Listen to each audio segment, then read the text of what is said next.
കടലമ്മ കരഞ്ഞല്ലേ പെറ്റത്, കണ്ണീരെല്ലാം അവളല്ലേ കട്ടത്. കടലല്ല കരയല്ലേ കരയല്ല കടലല്ലേ കട്ടത്. കടലിന്റെ മക്കളാ കടലിന്റെ. നിങ്ങൾ കേട്ടിട്ടുണ്ടോ?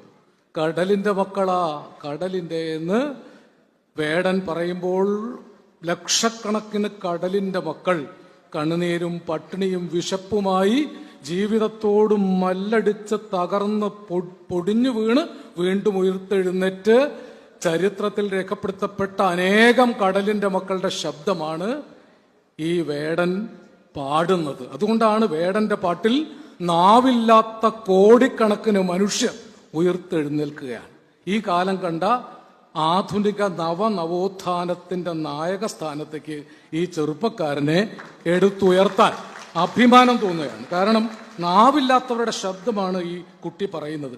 അവൻ പറഞ്ഞു, ഞാൻ തെരുവിന്റെ മോനാണ്. അയാൾ ഇവിടെ ഉണ്ടായിരുന്നു, വർഷങ്ങളായിട്ടുണ്ടായിരുന്നു.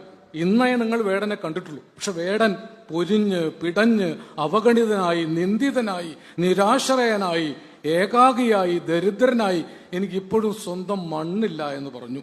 ഊമല ഡാമിൽ വാടക വീട്ടിലാണ് താമസിക്കുന്നത്. എപ്പോഴും സ്വന്തം മണ്ണില്ലാത്തവരുടെ പ്രതിനിധിയായി പാട്ടുകൊണ്ടൊരു ചൂട്ടുകെട്ടി തമ്പുരാന്മാരുടെ മുഖത്ത് കുത്തിയ ധീരതയുടെ പേരാണ് വേടൻ.